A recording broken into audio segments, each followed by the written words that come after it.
Mythbusters where they would dispel common notions or misconceptions or urban legends by conducting a series of tests to either verify or dispel those notions. Like they would shoot a bullet into a pool to see if it actually traveled the way that it does in movies where you see that streak. Well, I think we need to rename this show Rat Busters because I keep giving you guys the rats to stay away from and save your money. And what's a rat, you ask? Well, when I was a kid, my uncle used to tell me, and I know it's great that I'm 12 years old getting gambling advice from my uncle, but he used to tell me if something looks too good to be true, it's a rat. And that's exactly what the Chiefs were last week, I told you. That's exactly what the Bills were last week, I told you. And then heading into Thursday, I said a 3-0 team getting 4 points, that's a rat. And it 100% was. And we went 3 for 3 on Thursday, and I'm hoping to swing that momentum into this Sunday. And are there more rats this week? Of course. The rats never end. It's like the mail, like when Newman said, the more mail that comes in, the more you gotta get it out. The more that goes out, it's gotta come in. That's what the rats are. We got a few more this week. That, look, I'm not telling you bet the other side, but at least like in the game of Minesweeper, remember that, where you're trying to avoid the bombs? At least put your flag over it and neutralize the bomb and take your bets elsewhere. And believe it or not, on DraftKings now, I saw this, under the bet, let's say you want to bet a game this weekend. Like the rat this weekend is the Chargers. So I don't care. I'm not saying take the Texans, but don't take the Chargers. And how can you know this? If you go to DraftKings and you click the little button under there, it will show you the percentages bet on each side. Now make sure you actually click it so it shows you all the percentages, not just the money line. And when you see that spread number all the way on one side, my particular number, not to sound like Gronkowski, is 69%. If it surpasses 69%, I'm washing myself clean of that bet or taking the other side depending on if I like it. Like we have one of those today. So that's a beautiful thing now that I saw is available on DraftKings. Another beautiful thing available on DraftKings is the bet $5 on a money line and then get $200 in free bets if you are correct. If you're a new user, haven't signed up for DraftKings Sportsbook yet, if you bet $5 on a money line, like the Packers who are favored by 10, and they win, DraftKings is going to give you $200 in free bets to use. So you should definitely take advantage of that if you haven't, because I think that Packers game is the perfect game. Oh yeah, Aaron Rodgers going to lose to Brian Hoyer? No, you bet 5, you get 2.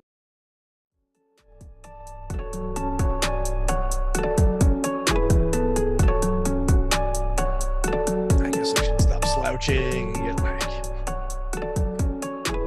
camera ready here. More vocal exercises. How now, brown cow? The arsonist was denied a banquet. Actually, there was a name in when I was typing up the rosters today that might help you out. The Rays 7-hole. Oh, we'll guy. talk about him. We'll talk about it. All right.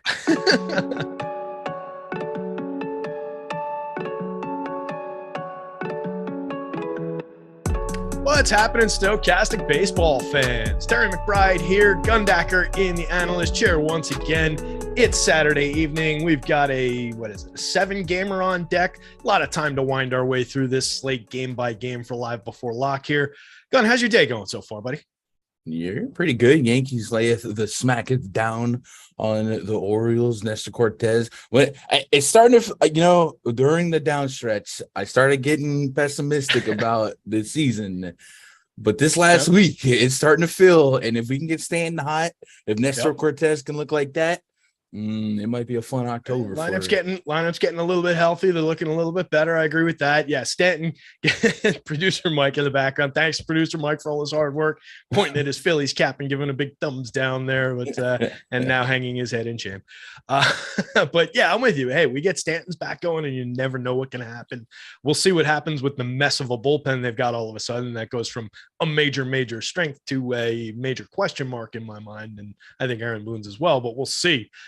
Fortunately, they're not on the slate because, hey, they made Jordan Lyles look like Sandy Koufax last night.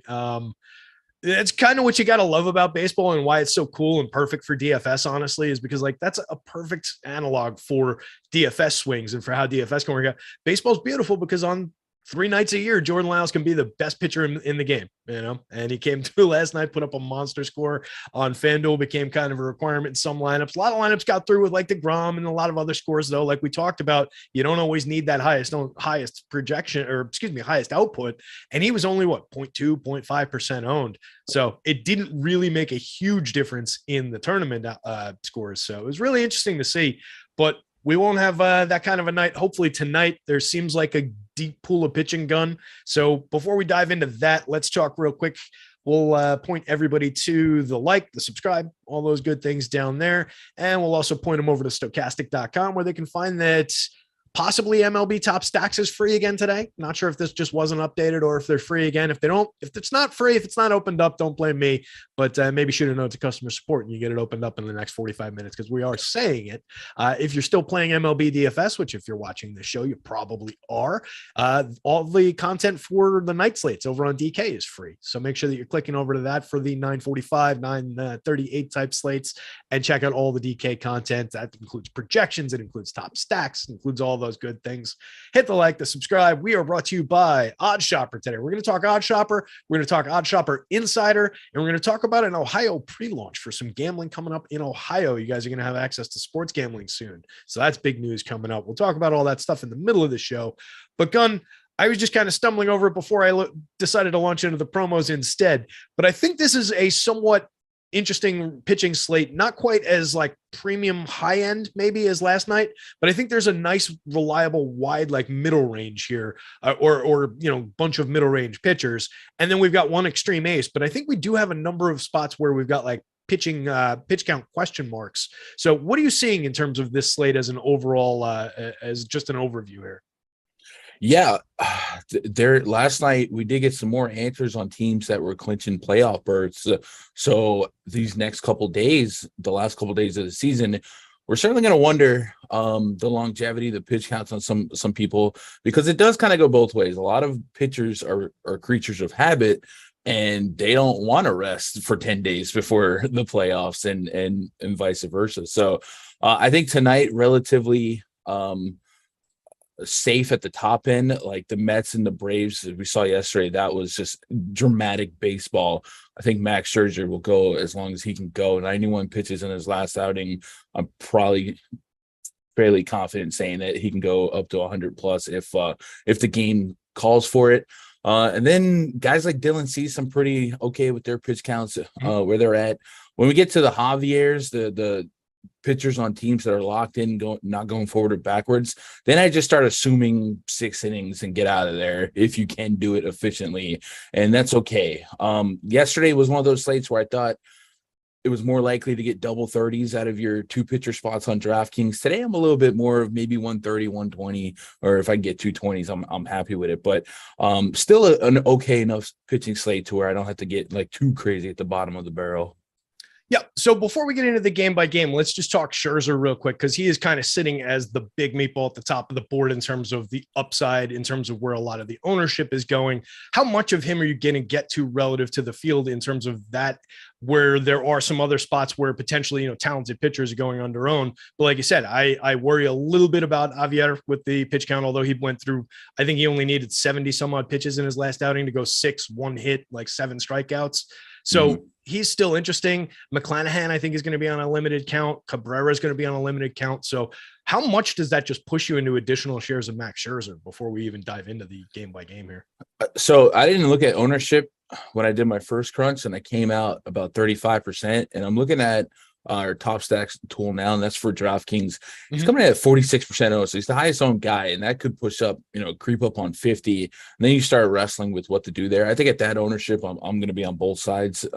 We did see the Braves get 3 bombs off of DeGrom yesterday, but I think he also had like 11 strikeouts. So it is one of those fire and ice matchups. So I was at 35. I think we'll kind of discuss the options as we go game by game to see if I want to teeter totter. But the combo that I ended up having the most of during that last crunch on DK was Javier and Jordan Montgomery. So we'll see if that changes. All right. Yeah. I think that's going to be a very interesting swing point for the slate, what we get out of pitchers like Jordan Montgomery, who looks to be in a great spot. We'll dive into that one in a sec. One more time, guys, OddsShopper is the sponsor. Hit the like, hit the subscribe. Let's get into some game by game here. Marlins against the Brewers. Marlins have Edward Cabrera on the hill. Like I mentioned, I think he's going to be a little bit limited in terms of the pitch count. It looked like they were winding him down a little bit over the last couple of starts, but he also gave up a couple runs, couple of hits and stuff. So might have just been more happenstance. Aaron Ashby starting the game for the Brewers on the other side. Another guy who seems like a little bit limited potentially in pitch count. Are you getting to either one of these pitchers, both at low ownership, relatively low pricing? I think we got pitch count concerns with both. With Cabrera, he is somebody that I'm expecting to be a great pitcher. With Ashby, I'm very, very alarmed and concerned about his potential length, considering he hasn't gone past 2 innings in his last 2 appearances. 40 pitches almost exactly in the last 2 games, 40 and 41. So I can't imagine at almost 9K I'm investing in more than 60 pitches here. So I probably sit out the Ashby side. And I think that's somebody that they might look for to be a bullpen piece going forward. Cabrera, I think, is the more unique thought because I do think it's still possible for him to go 5 innings on DK and give you a serviceable 14, 15. If I was running 20 or less lineups, probably neither one of them. But in the back end of 150, I could see some Cabrera sneaking in there, but I probably wouldn't want to be invested in more than like 6%. Yeah, and I think that seems fair. 8,100 over on DK. He's drawing around that kind of ownership. So you just, play him around where the field is just in case you do get that deeper start, that big game. 24.8% strikeout rate for the kid. I agree. I think he's going to be a pretty premium pitcher over time. So you like to see the strikeout rate coming out of the gate, a 13.1% swing and strike rate out of the gate. He's given up some home runs, but with a 34.1% hard hit, it looks like a little bit of, just happenstance and some long balls. Not a lot to worry about there. A little bit of an increased walk rate at 11.7%, but only 68 2/3 innings. And I agree, just on the concerns on Ashby as far as the innings, I don't think I'd be getting there. What about the bats? Does that lead you into any of these Marlins bats if you're limiting Ashby shares? Or are they just so bad that you're going to kind of leave them on the table? A lot of righties, at least in the lineup. So the thing with Ashby is I don't necessarily think he's bad. He does have a whip problem, and I think that's correlated with his lefty walk problem. Actually, walk problem to both sides of the plate. But you can't really imply these hitters to see him more than really once. The fact that he's only gone like 2 innings, so you're holding your breath on a bullpen game, and it becomes unpredictable. And when you get that bullpen game, a lot of times the skipper's just trying to put out the best matchups for these guys in the bullpen and find the right lanes here. And yeah, Marlins are a hard team to get excited about against anyone. No power to speak of and a ton of strikeouts here. So maybe some cherry picking, some John Birdie in the top of the lineup on FanDuel 2,700. We know he can steal some bases, guys like that. But I probably wouldn't be too enthralled with a onslaught stack. Yeah, it's just difficult to even I'm just looking at some of these guys. They're all very, very cheap. Obviously, there's some multi-position eligibility guys. Like if you just need to shuffle pieces around the board, maybe you could argue that way. But just looking at what the raw number, what the output is, the home run leader in this lineup has 12 home runs on the season. That's Brian De La Cruz, the cleanup hitter. Everybody else is, 4, 4, 6, 8. There's not a lot going on with this lineup at all. We've got 2 hitters with above average WRC plus. It's just a pass for me, even if it is just Ashby for a couple and then a bullpen game and a lot of righties going against Ashby. I just don't want to tangle with it. What about Brewers on the other side? Obviously a better lineup, much better components to it. Very cheap on FanDuel at the very least, drawing a decent amount of attention going up against Cabrera and then potentially a Marlins bullpen for at least half the game. What are you doing with the Brewers? Yeah, so I believe the Brewers are still they have a high sense of urgency to win. I think them and the Phillies are tied. I think maybe Mike can nod his head and confirm that. But so they need to win and they need to play with that sense of urgency. And Edward Cabrera, as good as we both agree he's going to be, he still had a little bit rough around the edges in terms of production so far. And what we've seen is a walk problem to righties and a power problem to righties, almost over a 2 homer per 9 so far. So Willy Adames, if he's going to continue this great season of power, this would be a good spot for him to do that. And I actually kind of like this lane of the 2, 3, 4 hitters. All 3 of these guys, Adames, Tellez, Renfroe, and I guess even Colton Wong, surprisingly, all have over 200 ISO since the beginning of last year against righties. So short answer is yes, I'm going to be invested in some Brewers here and expect them to play aggressive. And I think if they short hook Cabrera for the 5 innings like they have been doing, the bullpen for the Marlins doesn't really instill a lot of fear in me. Yeah, and it seems like a good spot. If you're dancing around some of the ownership, it seems easier to do on the DK slate where you get a little bit of a discount around like Hunter Renfroe, Colton Wong, those guys in the middle of the lineup. They're super popular on the FanDuel slate, and it doesn't get thin until McCutchen in the 6th spot, Peterson, Navarez, but definitely a lot of good bats and a lot of good reason to get there. And yeah, they still do have something to play for. I have a game out of the wild card spot, it looks like. So definitely some motivation, and you can feed into that narrative, obviously. And there's a lot of premium bats in that lineup. Let's jump over to the next game. We've got the Pirates and the Cards. We alluded to this one being an interesting swing spot for pitching, and it's a pitcher that's getting a lot of ownership on the mound for the Cards in Jordan Montgomery, the lefty, 35.7% owned because he's only 7,600 over on DK, 17% owned on FanDuel at 8,700. I think both spots very, very justifiable against the team that we've been targeting all year long with pitching. And then Luis Ortiz going for the Pirates, definitely a lot less justifiable in my mind. I'll have no shares of him going up against the Cards here. Let me know if you see Ortiz any differently, and then what do you think of Montgomery here?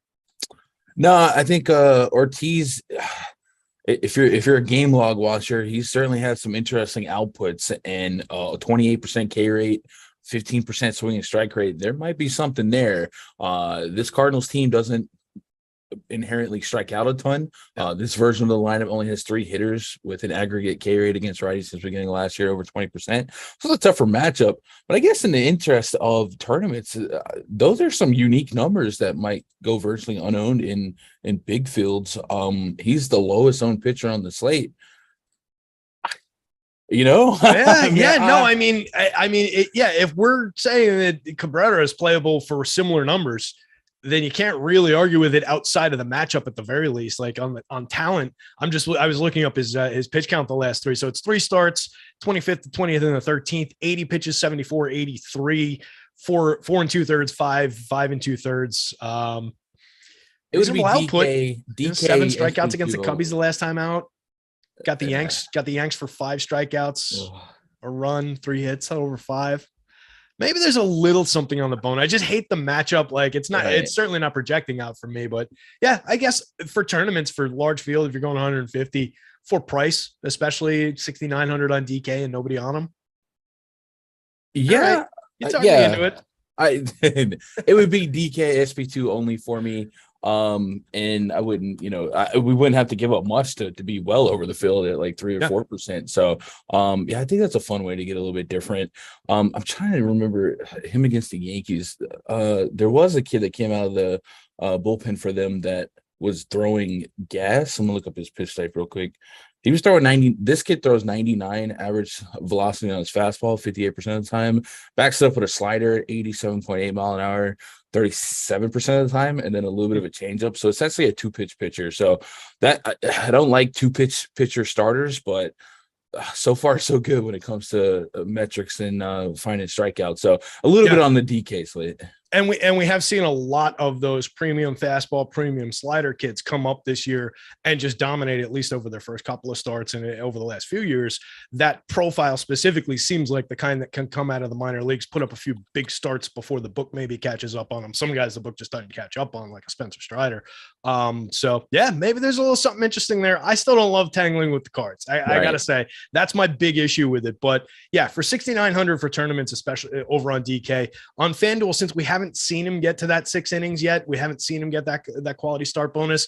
I question that as a play on FanDuel, especially at 7,600 when like Montgomery on the other side against the Pirates is only 87 and only 17% owned. I don't know. I can get to some other spots maybe on the FanDuel slate. So what do you think of Montgomery here? Is it a premium spot for you? Yeah, I like Gombe quite a bit. I think he might end up being my highest owned DraftKings pitcher.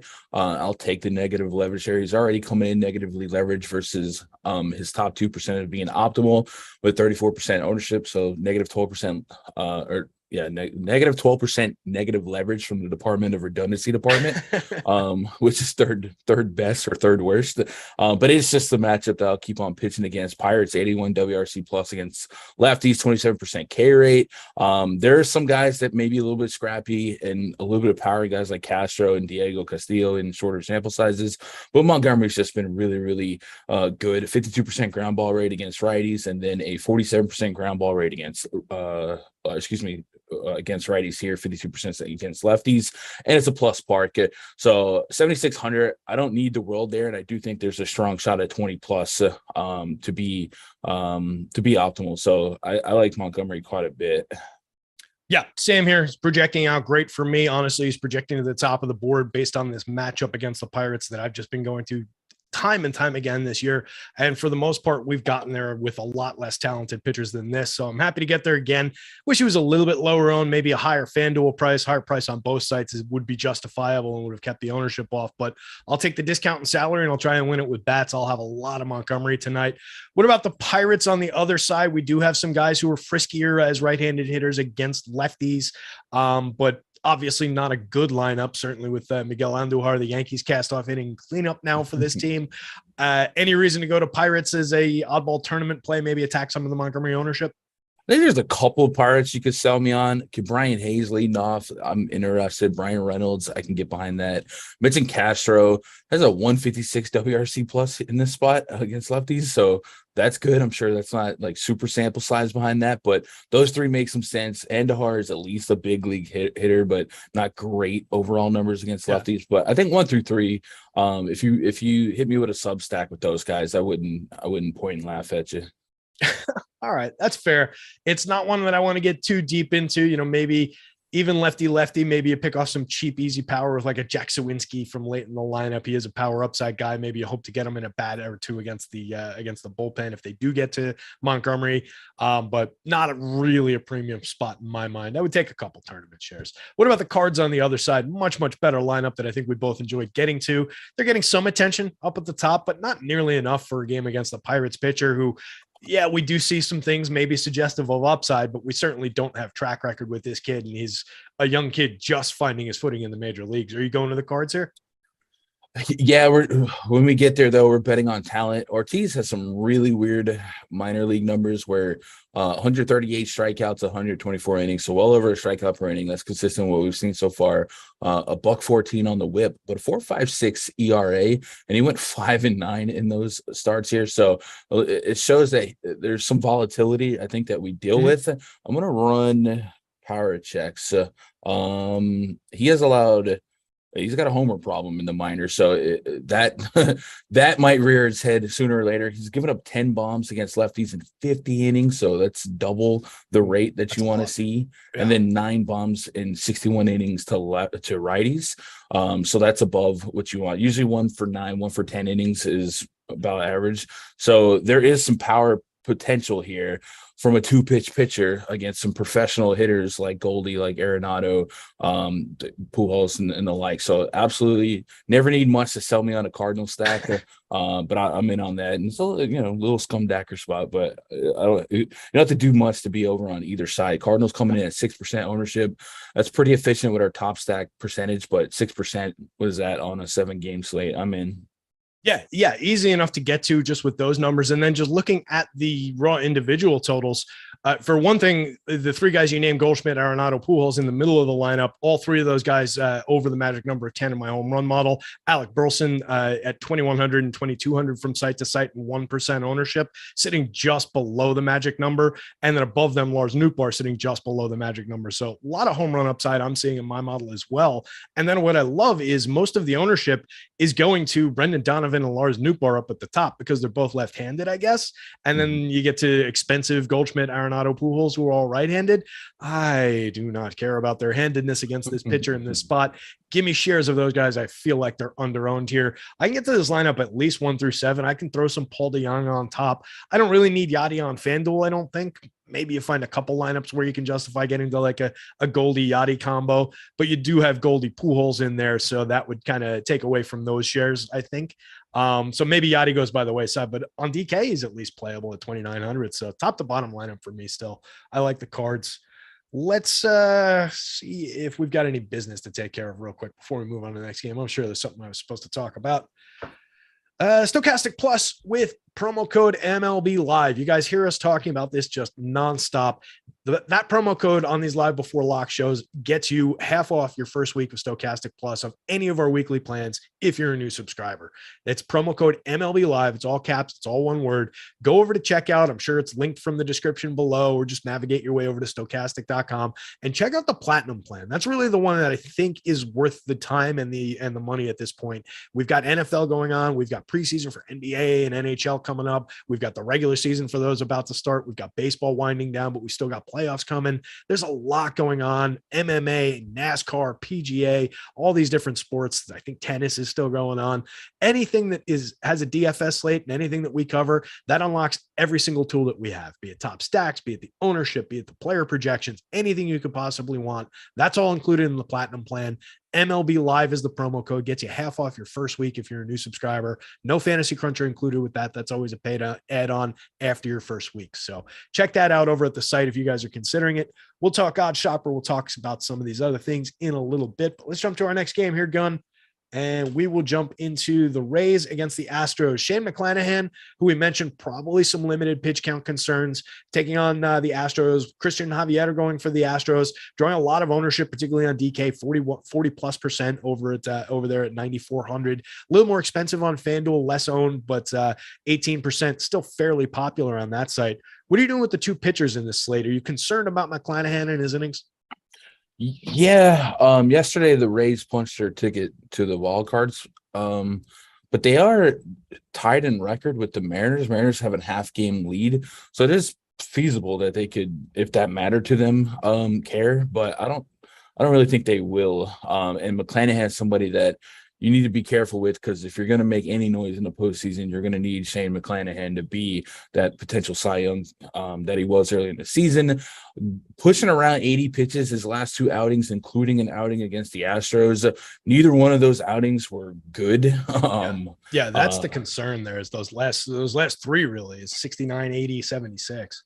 Yeah. So there's enough pushback in a bad matchup with some limitations that I would be willing to look the other way. And looking at our top pitchers tool here, we got Shane McClanahan projected for 8% owned with a 20% chance of being a top two pitcher. So I don't know if that's like thinking about the last two games here, because there are some variables that you can't quite account for, like a sub 10% swing and strike rate back-to-back games. And his xFIP was 5.29 and 7.21 in the last two games. So those are on him. So if they can get him right, they can get him right. Either way, at best, it's a bad matchup against a good team. So I'm not that enthralled. I think what's annoying to me right now is I was hoping he'd be high owned or higher owned, and I could just dismiss him. But the fact that he's coming in at single digit, the contrarian mind in me wants to grab a share or two. So I guess I'd play opposite ownership here. I think what's helping me stay maybe a little bit away is the FanDuel price at 9,800 is not quite the discount that you're getting at 89. This is a dude who's still, 31% strikeout rate, a 2.52 xFIP for the season, over 161 and a third. Those are dominant, awesome numbers. You would want to get to this guy in a vacuum. What is helping me is it's the Astros against a lefty. It's a team that does not strike out very much at all. So maybe there's, even for his strikeout acumen, maybe it's just not one of those spots where, hey, with 80, 85 pitches, we think that McClanahan can still get there on strikeouts. Yeah, maybe it's not one of those spots. So that's kind of helping me justify staying away. But yeah, with that low ownership, like I can be over the 1.2% we've got projected on FanDuel just kind of by accident. I can get to 5-10% and still be all right with it.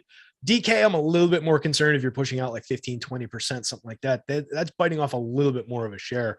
But based on his season-long numbers, there's definitely at least a window there where you can see it, so yeah, concerned about that. What about Javier on the other side? Obviously getting a ton of attention on DK at 9,400 and then 10-1 on FanDuel, drawing that 18% mark. What are you doing with him? Yeah, another spot where the Astros are not going forward, they're not going backwards. So I expect 6 innings if you can get it. And if you can't, then we'll yank you when we yank you. But in those 5 or 6 innings, at least on the DraftKings slate, you're likely going to get 20 to 30 fantasy points. So I think range of outcomes, floor to ceiling ratios in his favor here against a Rays team that this version of the Rays strikes out quite a bit. just Peralta, who is leading off in the year 2022, and Wander Franco strike out less than 20% against righties, and Peralta's barely below. So it's a good strikeout matchup for Javier. I think the comfort levels, if we had to get nervous about anything, it's Javier against lefties. He has a 4.2 xFIP, which isn't astronomically bad, but it is something that could be a little leaky against a lineup that has just two righties. And he has a 54% fly ball rate to just a 27% ground ball rate against lefties. So there's a little bit of opportunity for surprises, but I'm playing the opposite here. I'm just going to put some trust in Javier and that strikeout stuff against a strikeout lineup and chase ceiling. Yeah, I think it's worth going to. He's projecting out very nicely for me, just under the top end of Jordan Montgomery, Dylan Cease. So I'll be going there to the Javier spot. Despite the ownership, I'm fine eating the chalk on that one. Let's look at the bats on the other side. Scale of 1 to 10. How glad are you that you didn't have to go to through high school with the last name Mastroboni? I'm someone who has one of the cooler last names. I'm very yeah, I'm you got humbled. a lot of upside in your name. Yeah. Oh boy, that one's rough. Yeah, a little bit rough there for the old 7-hitter for the Rays. Nice price on him at the dead minimum on both sides, but doesn't look like much of a prospect, much of a hitter when I pulled them up in Fangraphs earlier in the day. Are you going to any shares of these Rays? They're all owned in the single digits. They're all relatively cheap. If I was filling out 150 lineups in the back end and I looked at the top 3 owned pitchers today, 46% on Max, 40% on Javier, like sometimes that ownership in and of itself is enough for me to want to get to like 3 or 4% of the head stack to push back, especially a team like the Astros. I talked about this concept with the Yankee game yesterday. Sometimes you're going to see lesser used bullpen arms just get a shot to see if the kid has something that they could use in 2 weeks, because they got to make postseason rosters and there might be some cuts. So you might get an opportunity to see more mid pitching, as the kids would say. So maybe because of the pitcher ownership being at 40%, I could get into 2 to 4% of a Ray stack. Certainly wouldn't be somebody doing like 20 lineups, but filling out 150, sure. We haven't projected at 3% own, 4.5% chance to win at top stack. So that 3% is fine for me. Yeah, it seems like one of those spots where I do get a little bit of raise and I'm never really rushing them out of my lineup. There's enough sequential hitting capability and just hit tool upside in general, on base skill in that lineup, and a little bit of power that I don't mind getting to them. It's not like it's projecting out through the roof for me, but they're very cheap, particularly on FanDuel. For that level of ownership, getting like a cleanup G-man for the dead minimum on FanDuel, I feel like there's a little bit of power upside in that spot, and some of these others. So I won't be surprised if I have a decent amount of raise, not a ton, but I mean a little bit more than the field. Astros for you, always on deck for us, I think, when they're single digit owned, which it appears that most of this lineup is, obviously going up against McClanahan, but then potentially against the decent chunk of the Rays bullpen here. What are you doing with the Astros? Yeah, I think we play the Astros, and we talked about how McClanahan's really looked terrible the last 2 starts, and the metrics are backing that up. It kind of becomes one of those spots where the field maybe just doesn't want to make a decision. They want to pitch against the Astros, but they don't want to stack against McClanahan.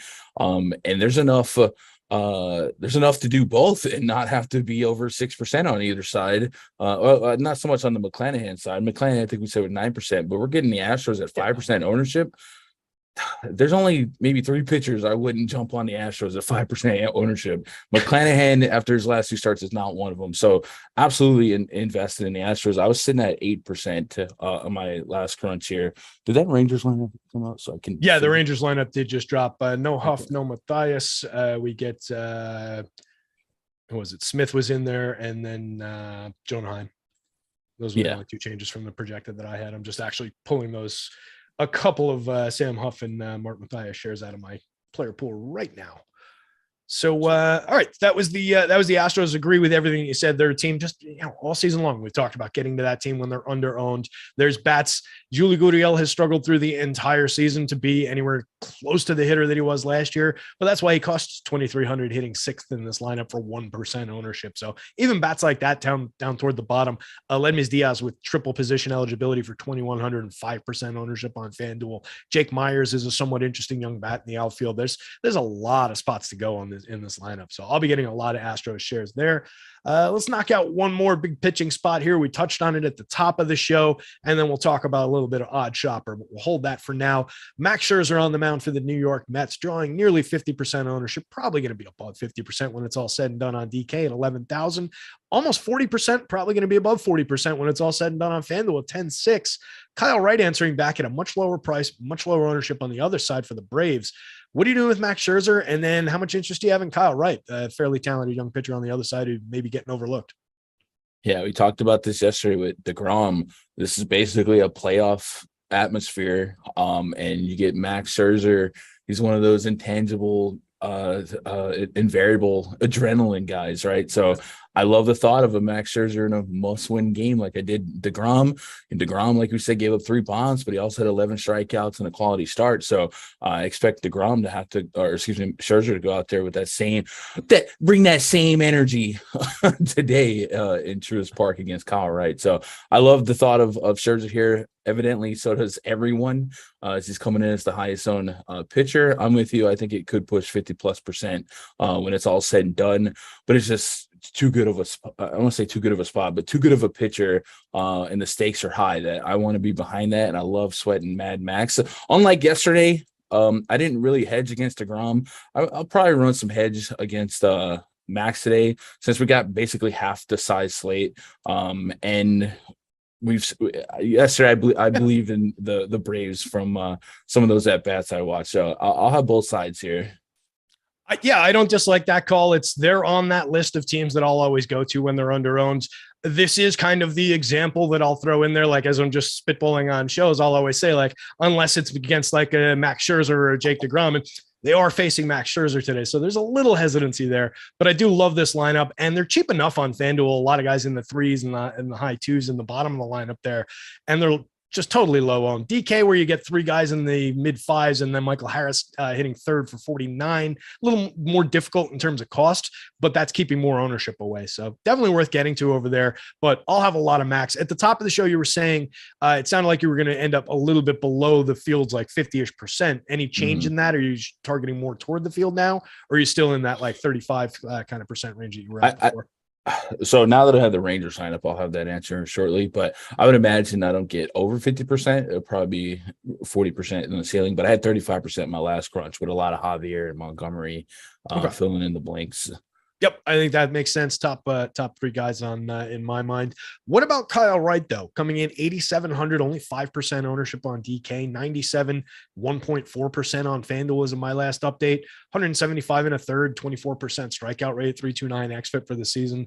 Like I said, talented young pitcher taking on a very tough Mets team, but certainly not insurmountable for him. Is he under owned here? Yeah. At 5%, yes. Actually, he comes in as our second most positively leveraged pitcher, and depending on your thoughts on the McClanahan situation, he could be the most positively leveraged pitcher. Positive leverage is a beautiful thing in baseball. So at a 15% chance of being a top 2 pitcher at 5% ownership, you don't even have to go all in on that 15. You can meet halfway at the 10% and make the mathematically correct move here. At 8,700, I'm in. And on DK, I just kind of have the saying, you give me 20 plus, you're in my pool. And I think Kyle Wright can certainly muscle his way to 20 plus. Hasn't had a great couple outings against the Mets this season, but I don't really look at that. I do look at his 24% overall K rate, his 12% swing and strike rate. The expected ERA is under 4, and he does have a little bit of a power problem or potential power problem against lefties. A couple of lefties in this lineup you gotta get around, but hey, man, you wanna play in October, you gotta play tonight, and I think the stakes are high, and I just love this type of baseball, so I'm in on Wright. I'll put 10% next to his name. Yeah, I think that's definitely easy enough to do. And then on the FanDuel slate at 1.4, yeah, you go to 10, you're like sitting 5x the field, something like that for a $9,700 pitcher with some upside like him. Yeah, that's slate winning upside potential there. It is a tough matchup against the Mets, like you said. There are a couple premium lefties in that lineup, and then there's certainly the righties are also pretty damn talented, and they don't strike out all that much. But I think Kyle Wright in his own. Kyle Wright in his own right. Ugh.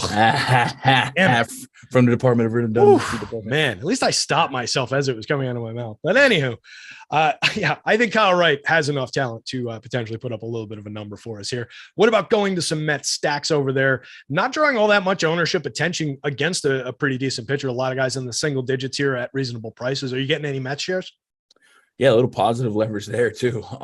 As much as the sense of urgency for these pitchers to do well is there, it's the same for the offenses. So we got the Mets coming in on DraftKings at 5% owned as a stack, 8% chance of being a top stack. So a little positive leverage built in there, and good lineup here to take advantage of the weaknesses here. So you can easily play both sides of this with just 10% for each side, and I don't even think you need to get to the full 10%. And then you taking dips down to guys like Tyler Naquin, the lefty lurking down toward the bottom of the lineup. No ownership on him, 3,700 on DK, less ownership on him, 2,300 on FanDuel. Very reasonable hard hit rate at 41.4%, 10% barrel rate on the season. Lefty who platoons well against righties, 11 home runs, a 203 ISO overall on the season, 320 plate appearances. Is that a guy who could maybe interest you from the 8th spot? He could. The word platoon scares me though. Sure, but they're also going to have to pinch it for Vogelback. Yeah, right at some point. So maybe Naquin sneaks through in the outfield. Yeah, he might. Let me see. Braves. Let me pull up the Braves bullpen usage lately.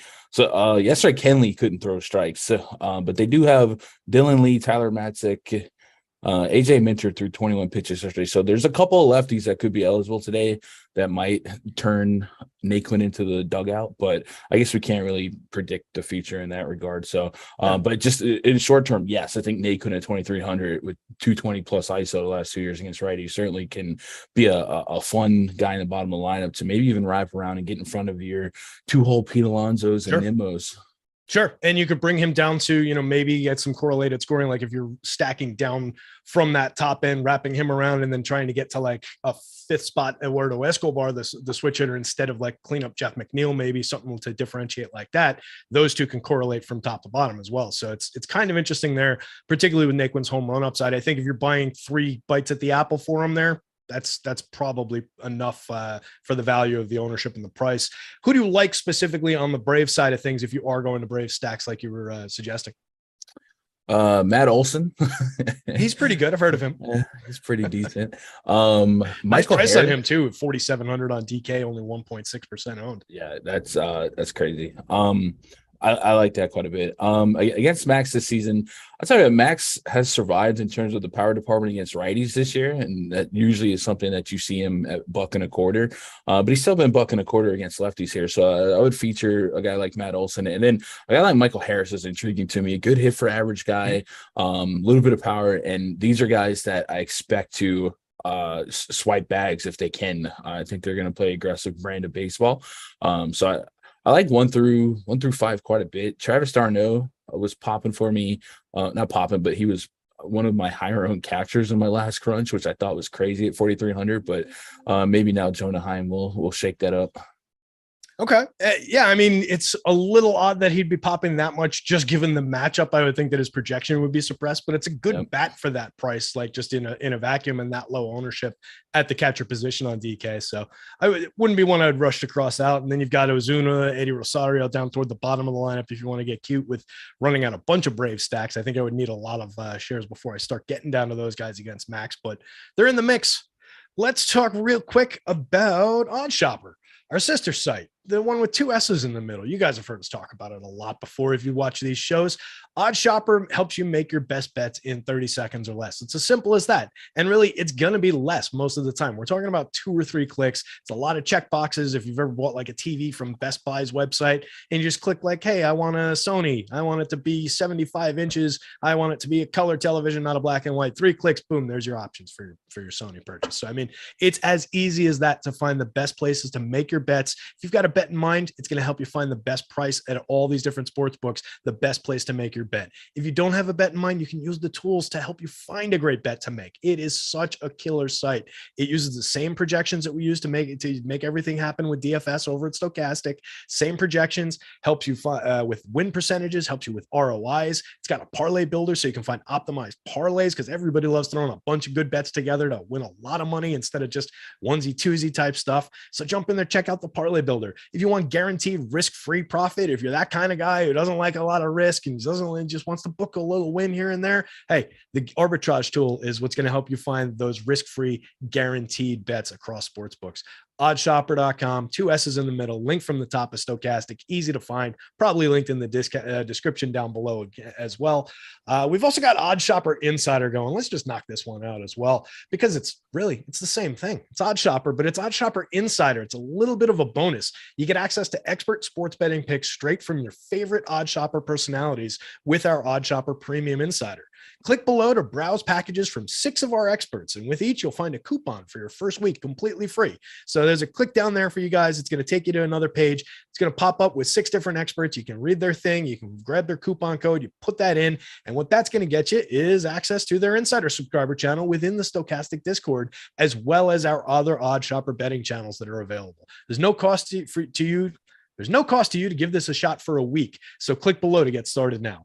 Pretty good offer from Oddshopper Insider. That's tied to Oddshopper, of course. Check out both of them. Really encourage it. Let's get back to the baseball. We've got the White Sox. We've got the Padres. Interesting pitching in this one. Dylan Cease going for the White Sox, 10-1 on DK, only 12.7% owned, 10-3 on FanDuel, 5.4% ownership. Taking on a reasonably tough Padres lineup, but we just saw a kid coming up out of the minor leagues to put up a pretty decent start against this team last night. So certainly we can expect some upside from Dylan Cease. Feels like he's maybe under-owned here. Clevenger answering back for the Padres, 5,900, drawing a little attention on DK, 7,300, not so much attention on FanDuel. Start with Clevenger. Let's bury the lead for a second. Start with Clevenger. What do you think of Clevenger here? Yeah, Clevenger 80 to 90 pitches, probably the expectation here. Metrically 19% K rate, something I'm not that excited about, but the swing and strike rate is pushing 11%. And we know historically Clevenger can be more of a strikeout guy, but I probably wouldn't experiment with that too much on this particular slate. Maybe someone would do on a different slate, but at 5.9K, you don't do a whole lot against a White Sox team that's been below average in WRC plus against righties all year. And there's been some surprising games from average righties. So if you think it's one of those slates where you're not going to need double barrel 30s from pitchers, 5,900 on DK would be the only spot that I would probably get to Clevenger and hope for 10 to 15. But I kind of lean towards, I think we're going to need, a 50 out of the pitching spot tonight. And I don't have any Clevenger right now. So DK semi-viable, but not overly interesting to you, if I'm hearing you correctly. And I agree with that, but I also would not really be getting to him. FanDuel out of the player pool. Yeah, FanDuel, I really want to. I got to know that you can go 6 innings, and he hasn't gone 6 innings since August 23rd. Yeah, that's a little bit concerning. I just don't see the upside, and I would put him, in that same group, like the kid that we talked about at the top of the show, Luis Ortiz, going up against the Cards. It's, the White Sox not necessarily as good as the Cards this year, but certainly a lot of comparable type bats. And if you're not going to give me the innings against a tough matchup, I just don't think I can trust it on FanDuel. But yeah, the 5,900 on DK, arguably enough there at that price. So let's talk Dylan Cease. 10-1, 10-3, DK to FanDuel. Not that much ownership. Am I missing something? Or is this a pitcher with a 30% strikeout rate, a 3.43 xFIP going up against? Yeah, it's a tough enough Padres team, but not really getting the attention that he warrants. Is that the case here? The matchup's tough. It's kind of like it's McClanahan and Astros situation where maybe people are just respecting the spot. But unlike McClanahan, I think Cease still got enough to believe in. You said 30.7% strikeout rate on the season, 15% swing and strike rate, and a 2.69 expected ERA. Those 3 numbers right there with 90 to 100 pitches probably should never be 12% owned. So we do have an opportunity here if you're just looking for a guy who has a ceiling worth chasing to take down tournaments. Didn't think Dylan Cease has as high of a ceiling when he's on as anyone here. And I guess, game log watchers will feel a little less than enthusiastic about his last 3 games, but the 30 plus fantasy points is a realm of possibility. It is a range of outcomes. So if you're a true tournament player, you have to play what his ceiling can be, and versus ownership, you don't have to give up too much of equity in your portfolio to be above the field, and it makes a ton of sense. So I'm with you.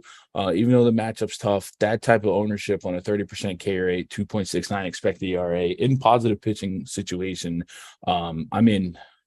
Yeah, absolutely. I think it might be my favorite overall pitching spot on this slate. I just really, really like that upside. I do like the upside for Kyle Wright at like significantly lower ownership. Well, not even on FanDuel. I think Wright's ownership was about the same, or maybe a little bit lower. But on DK, you get 12.7% on Dylan Cease. That is low. Like you're saying, he should never be that low on for his just general upside. So I'll be getting there quite a bit, pretty aggressively, and I don't really. We've talked about this Padres team enough this year that I think everybody knows that like they're not a team I cross pitchers off against. I know they're good for run creation. I know they've enhanced the lineup since earlier in the season. There's just a lot of hitters that I don't really worry that much about with a pitcher as talented as Dylan Cease. But maybe I grab a few Padres shares on the other side if I am going to get overly aggressive about Cease. So are you going to the Padres here as a stack against him? Yeah, but it's more of a bet on talent at a low ownership cost, 5% in ownership, just to grab teams to diversify the portfolio. Mm-hmm. They are incredibly underwhelming versus expectations. 101 WRC plus, so pretty much league average for the name and star power that they got in this spot. So I'm going to the Padres, but it's not necessarily to hedge anything. It's just betting on a talented team to come through here and there. Yep, and primarily like the obvious names from up top. Or are you doing any fishing down lineup for bats like Austin Nola for a $2,900 catcher spot, maybe to compete with your shares of Travis d'Arnaud? Maybe some low on Josh Bell for $3,300 in the 6 spot. I think Josh Bell is probably as low as I really want to go. I wouldn't hate Nola. Nola's more of a guy that I'll probably take against a contact lefty. No power to speak of against righty, especially a good righty. So probably just the more household guys, the Soto, Machado, Cronenworth, Drury, Bell, and I guess Profar just for that leadoff spot. Yeah, and out of all those guys, only Soto drawing any kind of ownership attention. He's drawing a lot, 17% on DK, 23% on FanDuel. He's 3,800 on FanDuel, so that makes a lot of sense. He's 54 on DK. That's a high price for the output this season, but we know what that hitter's capable of overall, obviously. So makes sense that he's getting ownership. But yeah, nobody else really getting any kind of attention. Manny, Drury, Cronenworth, those guys. What about the White Sox on the other side? I think we're both in agreement that we could probably throw some bats at Clevenger here, but they have struggled a little bit in comparison to expectations this year. Still have Elvis Andrus leading off, Mark Payton hitting second, Eloy, Gavin Sheets, Moncada, Andrew Vaughn. Are we getting to any White Sox shares here? Yeah, I think because of how I really am not that enthralled with the thought of Mike Clevenger, you could put the ball in play here against him. Just a 16% K rate to righties so far this season, 22% against lefties. So not a big swing and miss guy, but a guy that if you're going to put some runners on, even the Andrews, guys like that, with Nola behind the dish, that's the guy I like to pick on for stolen bases as well. So the more likely you are to, have to rely on BABIP to keep guys off bases, the more likely guys will get on base, and the more likely that we can get some stolen base potential off of Nola. So I do have some White Sox exposure. Oh man, that sounds like a guy who's rostering a hell of a lot of Elvis Andrus tonight. I don't know. They're coming 16 stolen bases on the year, despite a 302 on base percentage for Elvis. I gotta begrudgingly respect him for that, I guess. Jorge Mateo weeps. But yeah, it's funny how much I like Jorge Mateo in comparison to how much I dislike Elvis Andrus at this point. We wouldn't have a problem with Andrus if he was batting ninth. Right. But. Yeah. Well, that's also very, very true. And if he didn't have just like this overinflated reputation for a guy who's been above average twice in his career. Anyway, Enough Elvis Andrus bashing. Everybody knows that we're not on board. Let's move on from this one. We've got the Rangers. We got this lineup in midway through the show. Take Cole Ragans on the hill. Not much interest in the lefty for me. I think we can maybe throw some Angels bats at him, but they're getting a lot of attention. So I'm curious to see what you're doing with that. And then Jose Suarez on the mound for the Angels, answering back. 7,400, not all that expensive on DK. 17% ownership, 8,100, only 5% ownership on FanDuel. Any interest in Suarez to start us off? And then if you have any interest in Ragans, sell them to me. I didn't have either pitcher. I think you could, if you had to, make a case for Suarez, but I didn't find myself needing to. Okay. I think he's on the board. He was like the cutoff point from where I just took other players out of the optimizer, but he was on the board. I'm not sure how much I'll end up getting to, but he at least projected to a level where I was like, all right, if I have a few shares, I'm fine with it. But I don't think you need to get aggressive about it. I do agree with that. Ragans, I have no interest in whatsoever. 22.1% strikeout rate for Suarez, though, I think is chaseable. Does that lead you to offenses then, since you're not getting to either one of these pitchers? Both teams getting some attention on the offensive side. Yeah, I think outside the Dodgers, this might be my most exposed spot in just terms of access to this game. There is no Mike Trout in the Angels lineup, so that's certainly notable. Shakes things up a little bit. But as far as checkbox of positive pitching matchup, positive park, even the Rangers, they're kind of pesky. 114 WRC plus against lefties. A lot of people don't realize that, and they have some fun names to click against a guy like Suarez, who does have a 1.3 home run per nine against righties on the season, keeps the ball elevated, and hey, they're losing a defender in the center field that might snag some of those fly balls. So Sammy and Seager, Nate Lowe, and Adolis Garcia, and I'm sure it's changed a little bit since then, but the last time I looked up home runs against lefties, Seager was tied with Judge for most in the league. So that might keep, that might be a fun click where people tend to avoid the lefty split. Yeah. So I like 1 through 5, 1 through 6 quite a bit for the Rangers. And then the Angels was just kind of everyone's in play as well, with the focus on 1 through 5, 1 through 6 as well.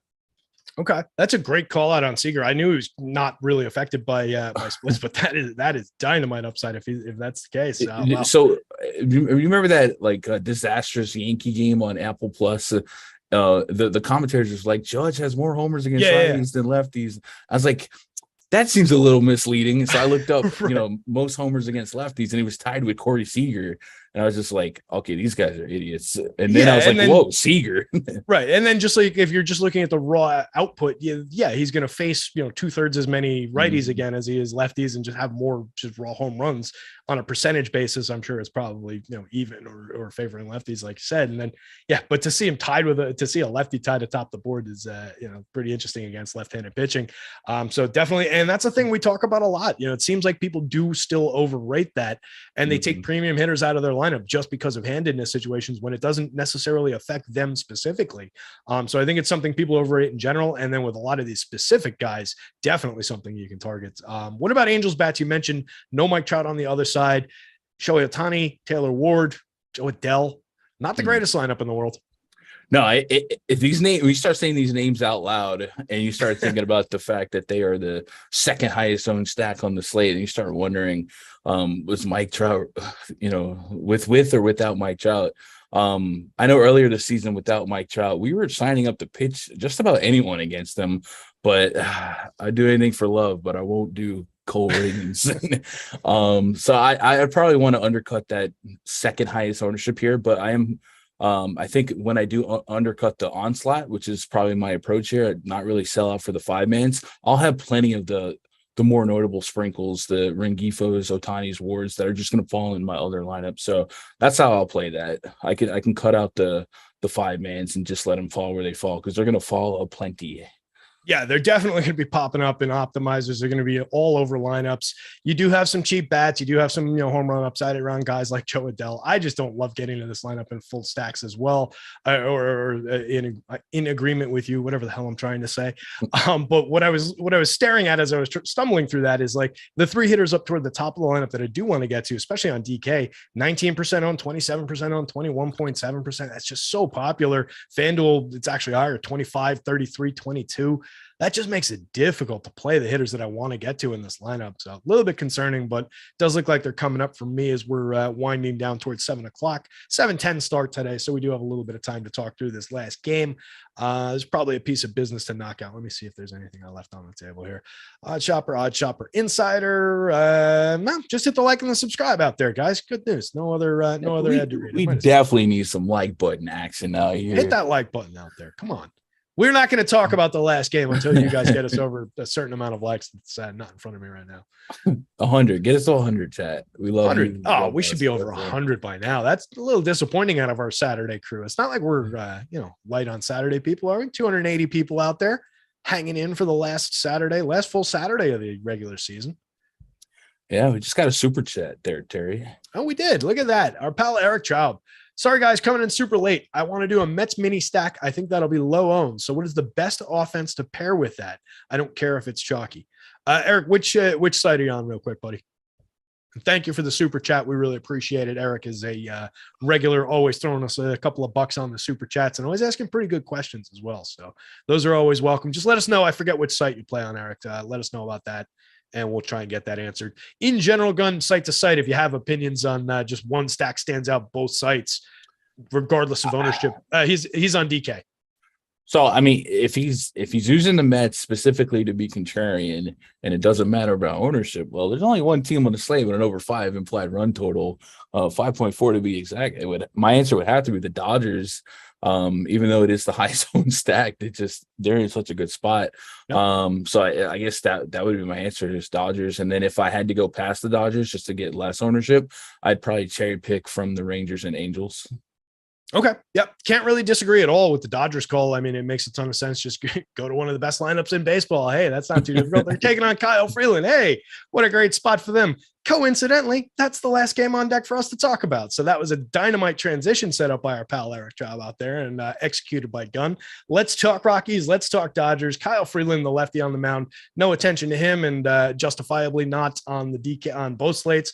Dodgers answering back Michael Grove, getting a little bit of attention at 5,300 on DK, not so much at 71 on FanDuel. Are you rostering any Grove, and is there any reason to go to Freeland? No for Freeland, and probably no for Grove. Grove has one of the weirdest. I know it's only sometimes with short sample size, weird things happen in the spreadsheet. So what I'm looking at is 24 innings of sample size, 4.9% barrel rate, and then like a 19% K rate, a 1.4 whip, a 4.5 or 4.45 Sierra, but then there's a 2.79 expected ERA, and it breaks my brain. I was like, how is that so low? Everything else is so high. But I didn't have either one of them in the pool right now. If you're just a sucker for cheapies and you want to go crazy with bats, and you'd be content with 15 to 20 from Michael Grove, I don't think it's outside their own possibilities, but I don't think I have to put that much makeup on and get cute on a Saturday night.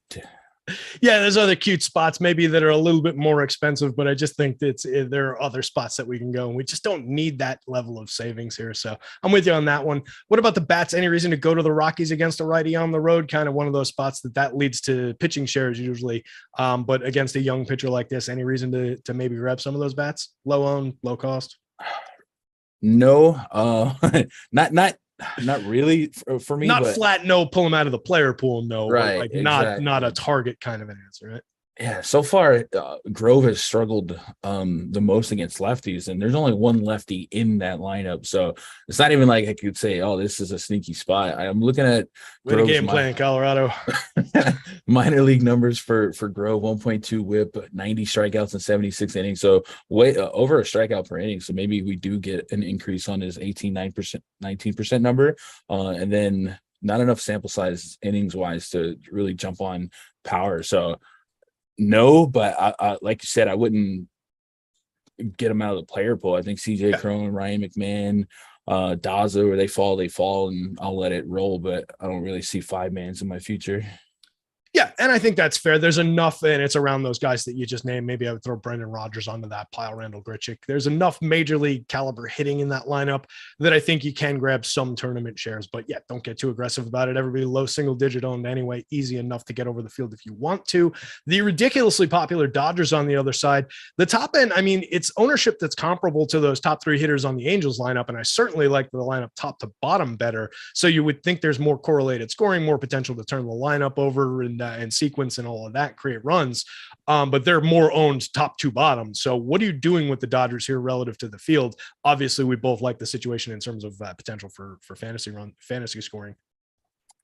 Yeah, I was just playing Mookie Betts, Trey Turner, Freddie Freeman at will, spray and pray, and then kind of mixing and matching. I think Trace Thompson is after my own heart, because he just never fails for me. So I don't know if he's coming in at suppressed ownership, but man, I love his power. He's always at the top of the bomb detector for me, and it's like always coming through. And a guy like Kyle Freeland, who this season just a 16% K rate to righties, that helps massively neutralize Trace Thompson's 38% K rate to lefties. So I love Thompson quite a bit. Would probably be somebody if we had to grab a sneaky home run. Yeah, the guy at the top of the bomb detector is my sneaky home run.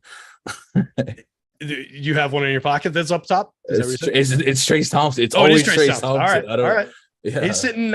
He is second on the team for me. He's not quite at the magic number for me, but yeah, he always does grade out well in my home run model as well. I'll definitely try to get to an aggressive amount of shares. Him being that low owned compared to his peers makes him very appealing in this spot. He's not all that expensive, so good amount of power there. You get a Miguel Vargas hitting sixth, maybe a little bit of low ownership, low cost with multi-position on DK. Only third base on FanDuel, but first base outfield on DK makes him somewhat interesting. So definitely another spot I'm going to be looking to get to there. As we wind things down, guys, hit the like and the subscribe. Gun, give us a top stack, a top pitcher, and a home run call. All right, we'll go Rangers. Top pitcher, we'll go any context of contrariness. I'll go Rangers. I guess I'll go top option for DFS tournaments. You can give us a top pairing on DK if you want. You can give us a top overall raw, like, projected guy. Take Max Scherzer. Everybody knows Max is going to be the top projected guy in the most popular. All right. Let's go other than Max. The process says Dylan Cease pitcher at 12% ownership versus a 21% chance of being a top pitcher. I like the Rangers quite a bit, even though they're not positively leveraged. They're coming in third on the board, so you get to undercut some of the Angels ownership. And then what's the third question? Home run call. Home run call. Oh, Trace Thompson. Trace on base. Let's go. Splash. Love it. All right, let me jump into my home run model. I just dropped the lineups in here so I can take a quick second, get this thing sorted. Just click that guy. Looks like we'll have a clear favorite up top. Hopefully it's somebody who's in the lineup. Oh, let me throw this back onto the pile real quick. I was getting a surprising amount of Brewers coming up in my lineup sort here. What were our overall thoughts on the Brewers? What were you doing with Brewers? So they're in a must-win game. They're going to play with high sense of urgency. Cabrera's rough around the edges, rookie still. So I'm there. I'm not all in on him, but Jack it looks like I'm going to be closer to around the field, maybe a little over the field on some of these hitters, just more than I thought I was going to be getting to, and that popped up. And the reason I bring him up now is because the top guy in my home run model is Mr. Hunter Renfroe. So I'm going to throw a little nod to Hunter Renfroe. 17.4% owned on FanDuel, 10.5 on DK. If you want to get a little sneakier than that, maybe Andrew McCutchen gets into one. He rates a little bit below the other guys, but the top end of that lineup all kind of shining through in the home run model. So I'll have a lot of Brewers tonight. Any final thoughts, Gun? Otherwise, tell people where they can find you. Twitter, YouTube/Gundacker. There we go. We appreciate you guys hanging out with us. Good luck tonight. Oh man, I stumbled into some bad light for the outro there. Whew. All right, here we are. We're better lit now. We appreciate everybody hanging out. Good luck tonight. Hit the like, hit the subscribe on your way out the door. Make sure you're tuning in tomorrow for all the football content. Can't forget about promoing that. First look, 9 a.m. Deeper dive, 10 a.m. Live before lock, 11:45 to 1. We've also got the Fantasy Football Q&A show with Nick Lepre over on the Fantasy Football channel. It starts at 11:30. So 2 simultaneous shows going on for season long and for DFS. And then we've got the Showdown live before lock coming up at 7 o'clock tomorrow night. So wall to wall football tomorrow. Hit the like, hit the subscribe. Good luck tonight. We're out of here.